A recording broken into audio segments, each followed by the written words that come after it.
Hey everyone, so for tonight's data set, let's take a look at something a little bit more complex as far as data goes. And I've got our creative performance data set that was in the Dropbox link loaded into Tableau right now. And let's just go ahead and walk through how we can build a simple dashboard off of this data set. Some context around this data set. This is actual ad exchange data that you see on an ad exchange. So whenever an ad renders on a web page, this is the real-time event log data that gets stored on the back end.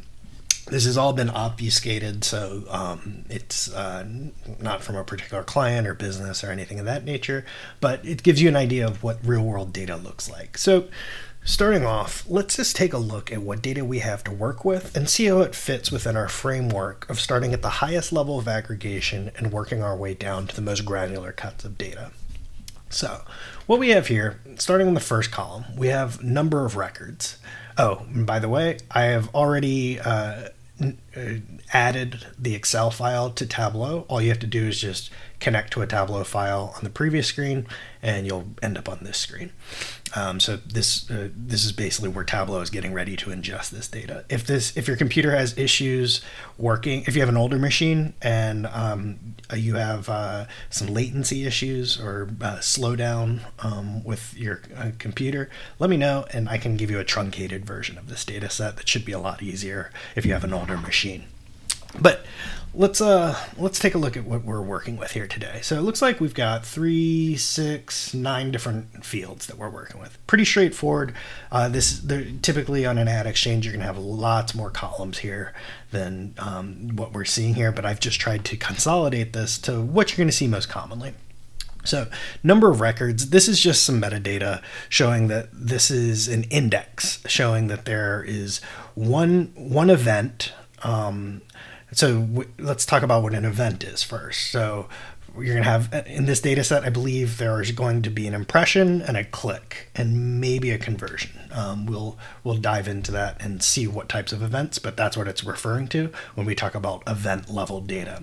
It's basically when anything happens, whether that be an ad surfaces, a click is registered, or a conversion is logged. That's what we mean by events. And each one of these rows represents some type of event within the ad exchange. So this number of records field it's not super useful for us. It's useful from a machine's perspective to let us know that each row represents one event. Client ID, I think in this data set, we're working with just 2 different clients, so it's obfuscated, so client 1 and client 2. You can pretend it's one of your favorite brands to make it more interesting, and I can show you how to alias client 1 and client 2 and make it a made-up company or one of your favorite brands. Creative ID. Creative ID is a unique identifier that maps back to a specific creative. So within an ad campaign, you're going to have multiple types of creative that are surfacing on a display. So creative 1 may be a more traditional hero card that's high up above the fold and dominates most of the available screen real estate. And then you might have alternative creative IDs that take up a much smaller fixed 300 by 250 pixel creative size. So just think of creative ID as individual ads. So what you think of as a creative unit, each individual creative ID maps back to a creative ad. Creative size. So this is data about the creative IDs. So creative ID 510347000. Creative ID, what is the size? And this is denoted in pixels. So we've got a bunch of different common pixel dimensions for display ads. This is going to be looking at 160 by 600 pixel dimension ad. Next, we have our date. So this is a timestamp. This is automatically generated by the ad exchange we touched on this last week, but this basically stamps an event that marks it for when it happened. So each row should have a unique timestamp that we can then look at what the server log dictates happened at that time. DMA stands for Designated Market Area, I believe. It's an old nomenclature from Nielsen in the terrestrial radio and terrestrial broadcasting days. So in terrestrial radio and terrestrial broadcasting for local TV stations, it's difficult to use a zip code for a broadcast region, because a broadcast station, like a radio station, for instance, could reach multiple zip codes. So what a DMA does is it creates a designated market area to designate a family of zip codes to create its own market. That's what DMA is. It's still used today. Typically, a marketer will have a kind of like a glossary that maps back DMAs to specific trade areas. But for this case, we're going to keep it with the raw DMA codes. Event labels, we touched on this already. I believe in this data set, we're looking at clicks, impressions, and maybe conversions. We'll dig in and figure that one out. Millicent cost. So think of this as how many thousandths of a cent each one of these costs. So one way you can look at this is 1,130 cents translates into 1.13 cents. Basically, you just have to divide this by 1,000th and you'll get the actual currency that this translates to, and as far as cost goes. Now, why do we do this? From a database perspective, it's much easier to just have the raw digit there versus having to do any currency conversions, having to do any type of fancy stuff on the data types. So creating a float within your database, it just depends. More often than not, though, you're going to see this stored in a raw format for a millicent or lower. Postal code, this is giving us the actual postal code, which will be relevant for a DMA. So each DMA should be comprised of multiple postal codes. So now that we've talked through what some of these fields mean, let's start looking at how Tableau is reading our data. So going back over here, number of records, this is our index. It's reading it as a integer. That's okay. That's what this hashtag means. It's reading it as a number. Client ID, it is also reading this as a number. Remember what we talked about, how IDs are things that we want to be treated as strings, because we're not going to do any type of function or any type of mathematical operator up against this field. So whenever we have an ID, we want to make sure Tableau reads this as a string. And Tableau reads that as a string by letting us know ABC right there. So these two, we're going to convert these over to dimensions or strings once we ingest this data. Creative size, this is good. We're not going to be doing any type of multiplication or any type of operations against the creative size. We want Tableau to be reading this as a string. Date, we want Tableau is reading date here as a string. We want it to be reading it as a date timestamp. So that's another thing we're going to have to change in the underlying data. DMA, so DMAs are being read as integers. DMAs are classifiers. So we want this to be read as a string. So we got quite a bit of data to fix here. Event label is being read as a string. Impressions, clicks, that's fine for this purposes. We will be doing a count consistently on all of this. This is going to be our primary metric that we're going to be working with. Millicent cost, this is fine. It is an integer, so it's okay that Tableau is reading it as a number. And postal code, Tableau is correctly reading this as a geocode. One thing you'll notice is we have a few null values here. What that means is Tableau is having trouble either in the data, underlying data. Actually, yeah, that's what this means here. When it says null, that means it's just missing data. So this data set has a few missing postal codes. We can, to the extent we can see once we port this data in and see if that causes a problem. Sometimes having null values is okay within a certain degree. Other times it's unacceptable and we have to do some more investigation. So let's go ahead and port this data in. I'm going to click on sheet 1 to get the data into Tableau, and we're good to go. All right, let's go ahead and convert our data types. So starting up here at the top, where our dimensions are, client ID and creative ID are being read as integers or numbers. Let's change these to dimensions. We do that by right-clicking on the client ID pill, and then we're going to go to change data type to a string. Okay, easy enough. Let's do the same thing for creative ID. Right-click on creative ID pillbox, and then we're going to go to change data type, change it to a string, and we're good to go. Creative size, that is being properly read. Date, we need to change this. So right-click, change data type. Let's change this to a date. We'll just go ahead and round. Event label is a string. That's good. Postal code is being read as a geo. That is good. DMA, we want this to be read as a string. So we're going to change that data type to a string. And then we're also, so you see how we changed it here, DMA is now count of DMA. That's because even though we changed the data type to a string, we need to have Tableau treat it like a dimension. And dimensions are up here on this shelf where it says tables. So to do that, we're just going to right click on DMA and convert it to a dimension. And now you'll see DMA has moved up to the rest of our dimensions that we covered from last class. And it's being treated as a string. That's good. Okay, that's good. All right, we're good to go. So starting, let's use our framework from last class. Highest level of aggregation. This is a more complex data set. So let's just more or less do the same thing that we did last class with the fashion retail sales data.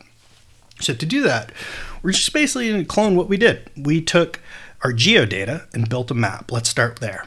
So double click on postal code, and we should get a nice graphic showing a bubble for every postal code an ad impression was served. So typically what we're seeing here is this tells me a couple things. This advertising campaign has targeted all 50 states, more or less, within the United States. What it leads me to believe is it wasn't hyperly geo-targeted to any specific region within the United States. And I'm willing to bet Alaska and Hawaii were served by Hawaii and Alaska were served on accident or not really targeted. So the way we can confirm that is if we look over these Alaskan postal codes. Actually, we'll confirm that in a second, actually. So what we're going to do is now let's add some size to these postal codes. We're going to do that by doing a count of event labels. So, let's do that. Count of event labels.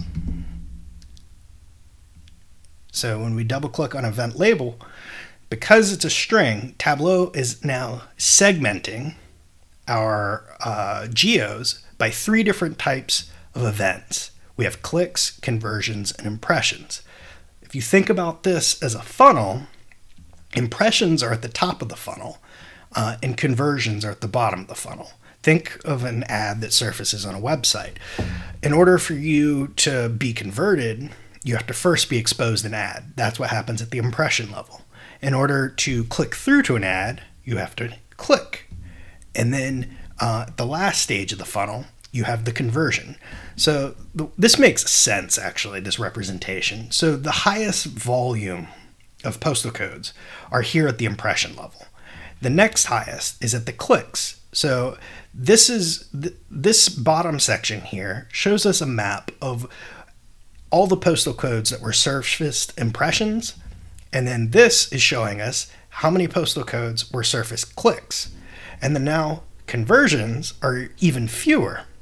Because why? We talked about this in lecture, but on average, a display campaign has less than 0.5% click-through rate. That's surprising to a lot of people. And then even once you get that click, it's an even smaller percent that actually convert. So we're visualizing the funnel here, but let's hone in on the top of funnel. Let's focus on the impression level. So to focus on that, we're going to get rid of conversions and clicks. And to do that, I'm just going to first do a count. So we go up here to the event label pill, right click, Go down to measure, and then let's do count to get us a count. Next, so we are showing longitude and latitude, but what we want to see is we want to isolate just the impressions, because right now we're showing a count of impressions, clicks, and conversions. To filter that out, we are going to take the event label and drop it on the filter shelf. Go ahead and do it. And we want to select only impressions, because that's the only thing we care about for this visualization. And when we hit apply, it removes clicks and conversions. Now, let's go to our little map and click the granular map here. So this one to the right is for more like country level, regional level, and even continent level. This gives us a breakdown at the state and the zip code level. So this is how we can get into confirming that our advertiser wasn't actually trying to target Alaska and was just kind of doing a top of funnel campaign where they were just trying to reach as many relevant eyeballs as possible. To do that, we can actually just look to Alaska. So postal code 99725 had 1 impression served, 8 impressions served. Let's just go through some of these postal codes and just see it's all single or low double digits of impressions served. So Alaska doesn't really matter in this campaign. Let's confirm with Hawaii, 941. Same deal with Hawaii. Now, to compare that, let's hover over here into some of these zip codes. We're actually seeing fairly low impression level, but the bulk of our campaign's impressions were served here in the mainland US. So let's go ahead and just clean this up from an advertiser's perspective and from a usability standpoint. We've got a lot of open space. So to do that, we are going to hover over this play button on our map. If you select this magnifying glass with a rectangle, this is your zoom lasso, or zoom area is what it's called now. If you click this and select in the Pacific Northwest region and hold down your mouse, select here and hold down with your mouse and highlight just the mainland US and let go, Tableau now zooms in on this area. Now we do have to remember to remove that feature, otherwise we won't be able to click anywhere without zooming in. So to do that, we just go ahead and select our crosshair, and now we can select and hover easily. So let's go ahead and make this map a little bit more visually appealing here. First thing we can do is let's increase our size. Increase the size of the postal codes. Okay. That's actually, what am I doing? Okay. So count of event label, let's drop that on size. Okay. Oh, that's actually, yeah, that's right, because it's pretty well distributed. Yeah. Okay, let's see. Now let's try our, map layers. So if you go up here to our map options and formatting, we're going to select map. Let's see if I can get this right. I always get this wrong. I think it's map layers. Yeah, we got it right. So for map layers, let's select our background or style. Let's change this to a dark. Okay, great. So now we've got a little bit more contrast here. Let's go ahead and let's take the washout. Not that far. Washout just basically helps us build a little bit more contrast. I'm just going to play around with this to see what it looks like. 10%. Okay, that looks a little bit more usable to me. I'm just ballparking it at 10%. Let's just go ahead and use that. Real quick, I'm going to try something here where I am going to drop event label. I'm trying to get our sizing a little different. There we go. So when I dropped event label onto size, now I was able to size our geos. So let's see what happens when. So we can make our bubbles a little bit bigger. I'm going to keep it about, just ballpark it, around half, give or take, over under. Will be fine, because we are going to make, after sizing it, we are going to make it change the opacity to be a little bit more see-through. So I'm going to change the opacity now to 70%. now we can see a little bit more translucent. See, so this is pretty cool. We've built out this geographic distribution of where our impressions have been served on our ad campaign.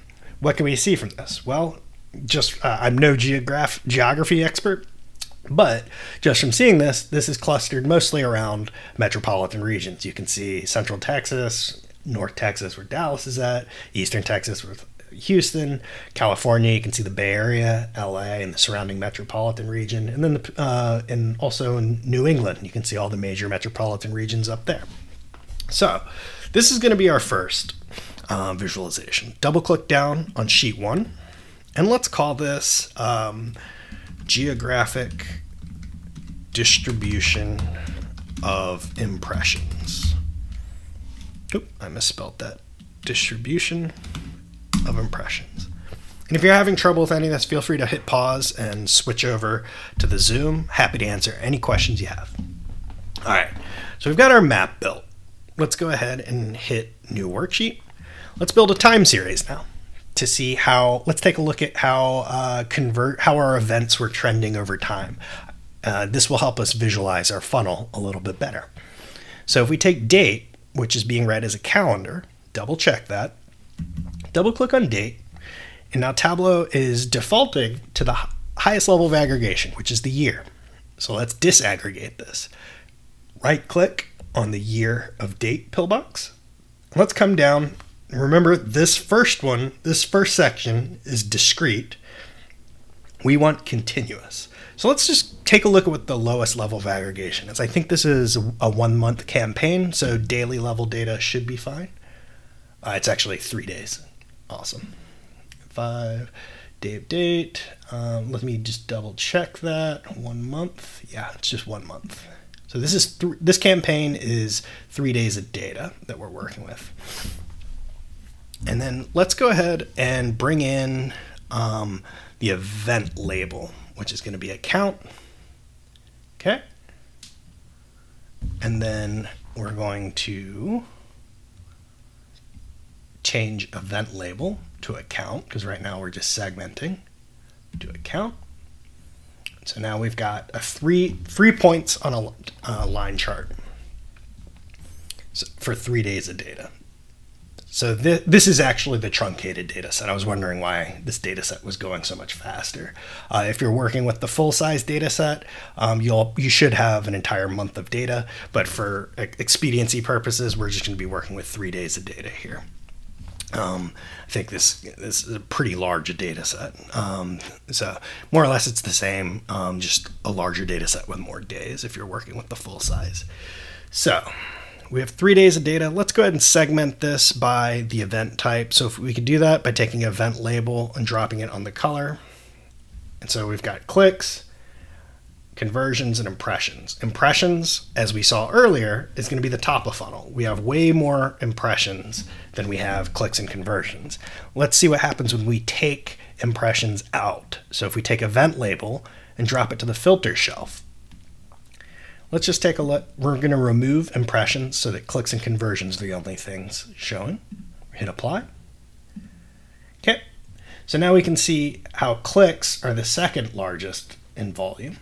And then we have conversions being the smallest. So we had 13 conversions on November 6th, 5 on November 5th, versus 16 clicks on November 5th, and 60 clicks on November 6th. So this is one way we can look at the data. If when you have more days of data with the larger data set, this becomes a lot more interesting, but for the sake of your machines not crashing, we're going to work with just 3 days of data for here. So let's just call this time series. Or actually, let's call this trended clicks and conversions.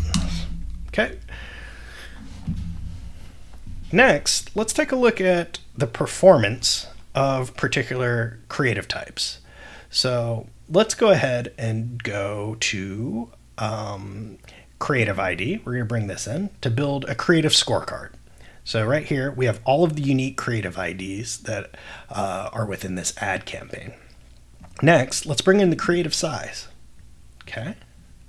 Let me do a quick check real quick. There we go. Cool.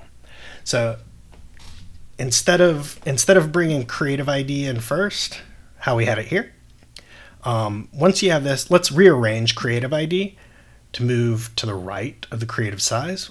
I'll explain why we're doing that.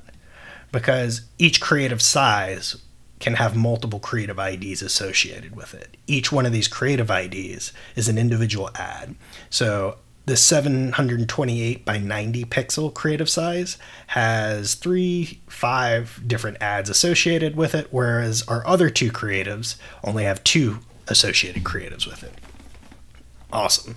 So now let's go ahead and bring in our event label. So when you double click event label, we get clicks, conversions, and impressions. Let's go ahead and hover over here to get our horizontal resizing bar. Drag this out a little bit. You don't have to go as hard as I did, just to give a breakdown. So what we want to look at now is we want to reorganize impressions. We do that by clicking and dragging our column headers. So I just dragged impression over to the left. It might look different from you depending on if you hit any sorting, but basically if you just click and hold one of these column labels and just reorganize it, you should be able to reorganize how it goes. So this way we're building a funnel. Impression is top of funnel, click is intermediate funnel, and conversion is at the bottom of the funnel. Now let's go ahead and bring in event label again, but this time we're going to do a count on it. So when we bring in that, we're going to go up to event ID or event label, and let's do a count. Okay, great. So Tableau defaults to trying to visualize this. I just want it in tabular format so that we can just see what raw numbers are. And then let's go ahead and sort descending. All right, cool. What's the first thing that pops out to you? First thing that pops out to me is I need to resize this again. But we have our creative with the most impressions here is creative 504, and that had 23,000 impressions, which generated 28 clicks and 6 conversions. Let's take a look at what that CTR is, or click-through rate.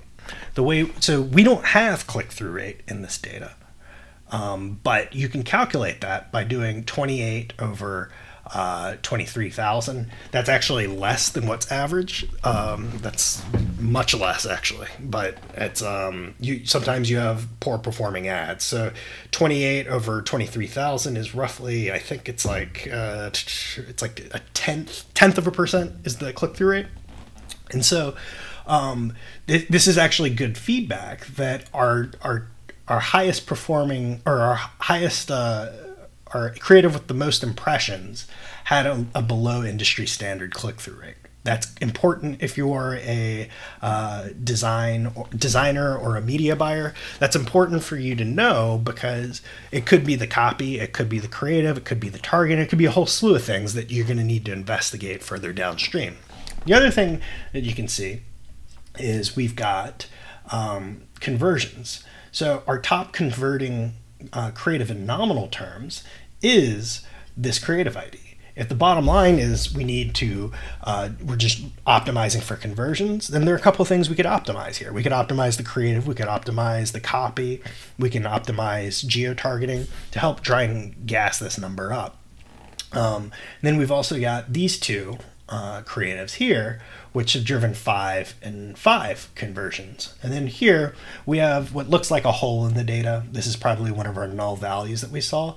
It drove 0 impressions, 0 clicks, but 1 conversion. How do you have a conversion without a click? This is an example of a data quality issue. This is something you encounter all the time in the real world. So the way you rectify this, because it's one event that's a problem, it's inconsequential to us, but I wanted to include this here to show you that the real world data isn't perfect whenever you mess with it, unfortunately. And this is an example of that. All right, cool. So let's go ahead and take a look at this and segment this out a little further. So let's take client ID. Let's take client ID drop that on our filter shelf. So remember, we have two clients here, client 1 and client 2. Let's select both and hit OK. Let's come back to client ID, right click, go to show filter. And now we can toggle between client 1 or client 2 or client 1.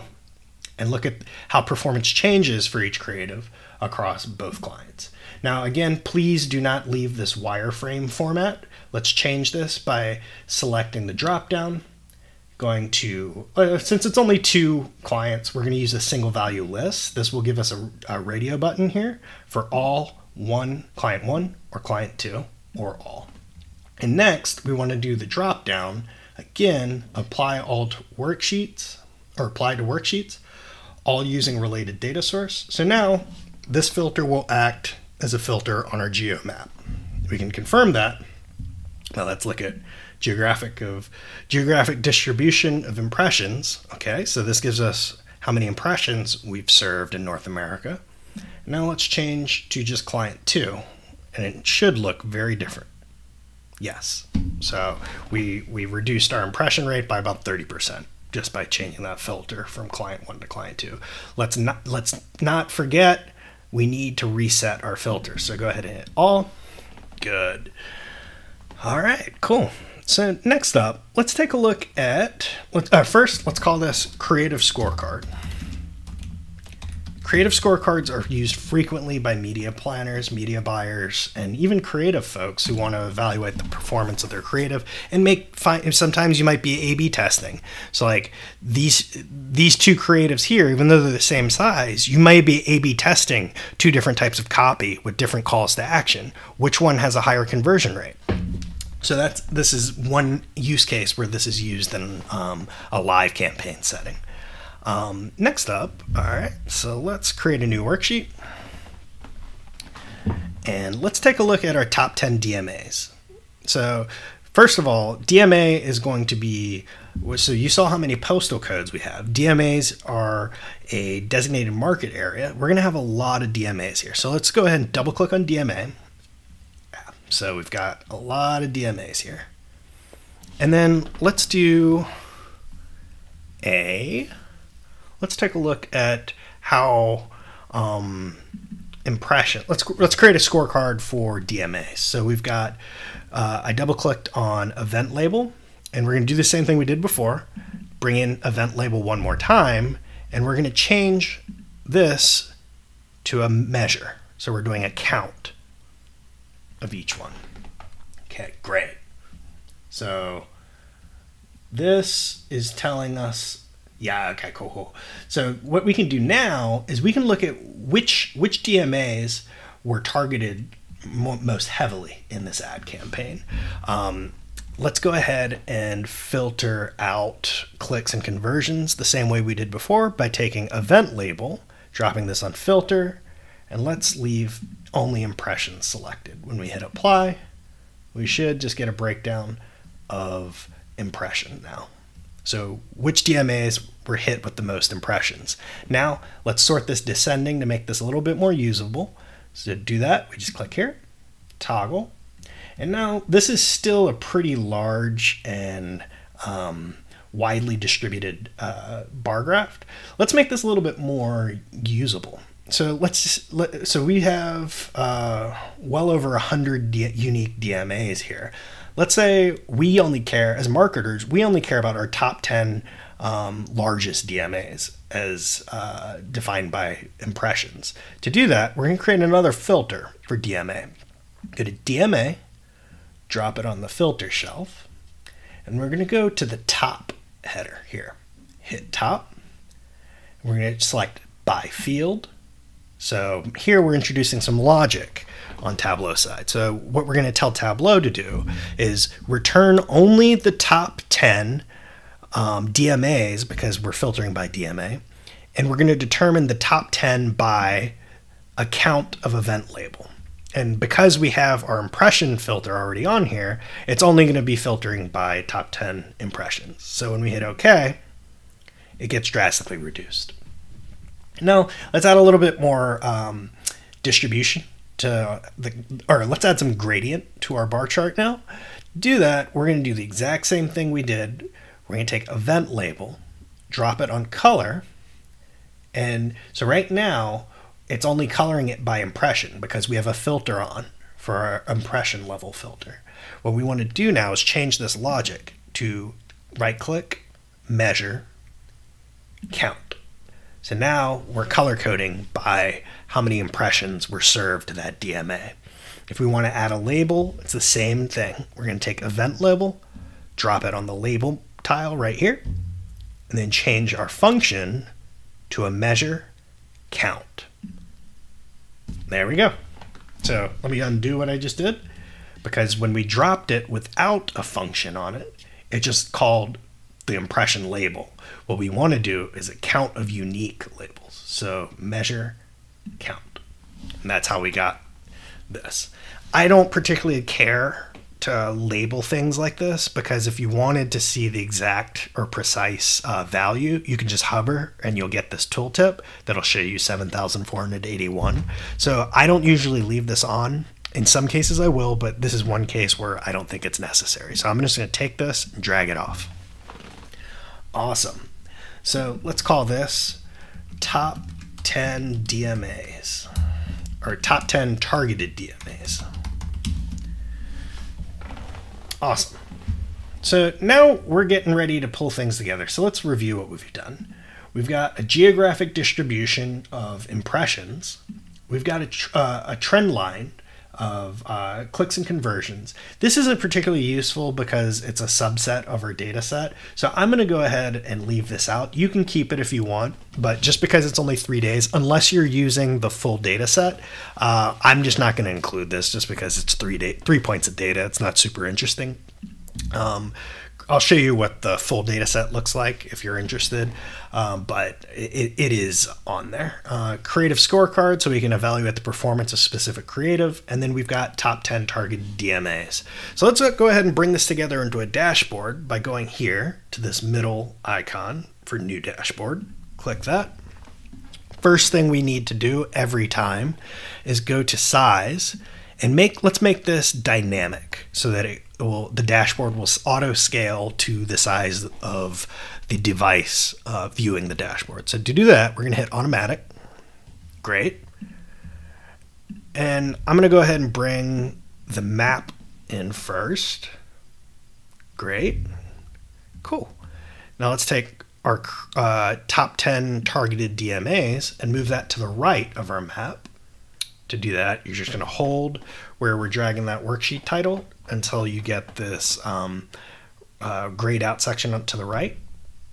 Great. Now let's change the sizing to fit. If we hit this drop down, go to fit, entire view. Okay. This will come in handy later. Now let's take our creative scorecard and bring this to the bottom hemisphere. Make sure you get the sizing right. This is what it should look like before you release. It should take up the entire bottom hemisphere. Okay. And now let's click this drop down for our creative scorecard and fit this for the entire view as well, just because we're dealing with, we have a lot of space here to play with. So great, we've got a pretty clean presentation now. So what this is used for in the industry is for media planners, creatives, copywriters, things of that, folks within those functions, and even analysts too, to make strategic recommendations on where they should allocate ad spend. This is a type of dashboard I've built multiple times for folks on the marketing side and the creative side to help evaluate the actual performance of their campaigns. So we also need to make this dynamic. So let's go ahead and hover over and click on the white space of the map right here. I'm going to enact this filter button right here to turn on dynamic filtering. This is very important. Please do not forget to do this. Click in the white space for our top 10 targeted DMAs. And let's hit the filter button as well. And then we're going to do the same for our creative scorecard. Select in the white space and turn this on. So what this enables us to do is it allows us to have a conversation with our data. So the 803 DMA was our second most highly targeted DMA. Well, what does that mean geographically? What does that mean from a creative standpoint? Now we can just click on that bar and it spits out the region. So it looks like Southern California is the 803 DMA, and these are how our creatives are performing in those regions. It looks like no conversions came from that section. Ooh, what did I do? Huh. My impressions just got really big for some reason. All right, let's take a look at why that's happening. I told you we were going to break things, and we're already breaking things, so this is fun. So let's troubleshoot this. So to take a look at what's going on, why this map is acting this way, I'm going to select here, go to Sheet. Otherwise, you can just click on the geographic distribution of impressions. And I'm going to take a look at my sizing. I'm going to bring this down a little bit because it looks like, oh, I see. Action, I'm going to take a look at my filters. Like from the, yeah, got it. So I see what happened. Okay. So we are looking at DMAs at the impression level. And then so the filter is passing not just the DMA, but also the impression filter over here. And Tableau's not liking that. Let's take a look at what we can do here. Even if we fix it. Impression 602 DMA. Okay.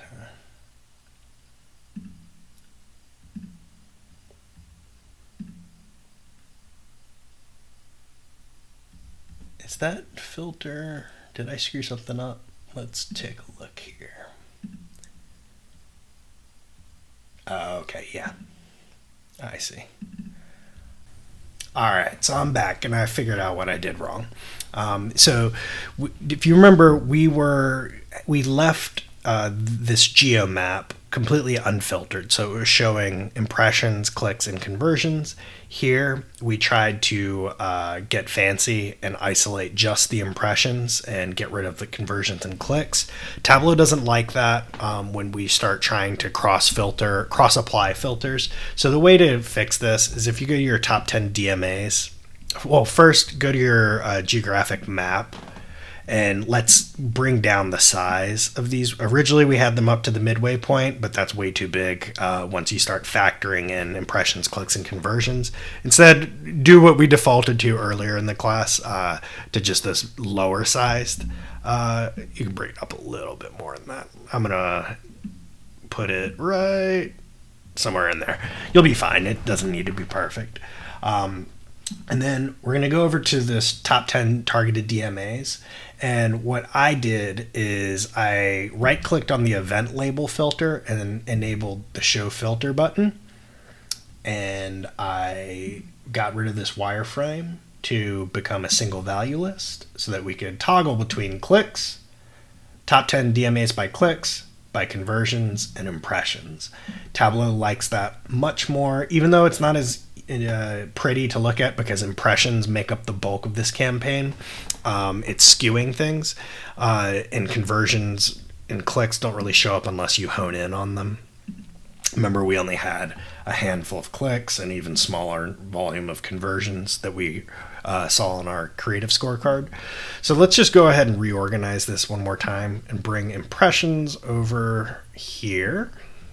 And I'm going to bring clicks over by dragging the column. So now we have our funnel baked in. Impressions are the highest volume, followed by clicks, conversions, and we can see that mirrored when we toggle our filter here. Cool. And I'm going to enable this. Oh, it's already enabled. So yeah. And now when we go back to our dashboard, we've got a client filter. So client 2. Let's look at client 2's impressions, clicks, and conversions, and their corresponding DMA. So this client 2 only had one conversion that came from the 505 DMA, which is, looks like it is, it's too small for me to see. It's somewhere on this map. Client 1, on the other hand, we can validate this, had significantly much more Client 1 had significantly much more impression as well as click and conversion activity. And we can see the distribution of their conversions and impressions here. Cool. Now we can see the scorecard. So this is a really useful tool to evaluate creative performance and targeting at a geo level as well. All right, next we are going to go ahead and save this. So make sure you have all of your filters unselected. Have everything defaulted to all. I'm actually going to get rid of some of this legend to clean up some real estate. Same with event label. So that way we just have our filters. You can also alternatively move your filters up here to the upper quadrant up here and drag it down if you want. And then you can bring your event labels adjacent to it and resize this. Just resize it. Some people like it like this. I'm not a big fan of it, but do what you like best. I'm going to go ahead and undo, but I just want to show you that that is one capability that you can unlock. So to publish this to Tableau server, we are going to go to File, Save to Tableau Public as the public server. You're going to be prompted to log in, and I think that's my password. And once, okay, we're going to title this workbook MKT 178 Intro to AdTech. And we are done. All right. Feel free to hop on the Zoom if you have any questions, but we are done.